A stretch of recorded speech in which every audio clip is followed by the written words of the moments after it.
ភាពល្អយើងមានពីរពណ៌សម្រាប់ជ្រើសរើសគឺពណ៌ក្រហមនិងពណ៌ខ្មៅមានទំហំ S, ML និង XL យើងក៏មានដូចជាយន្តហោះ model យន្តហោះ A320 Neo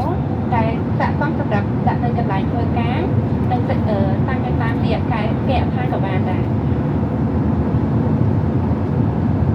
ដើម្បីសុវត្ថិភាពរបស់លោកអ្នកសូមប្រុងប្រយ័ត្នដើម្បីយើងខ្ញុំរត់ទៅឆ្លងចាប់ជួរកៅអីរបស់លោកអ្នកសូមអរគុណ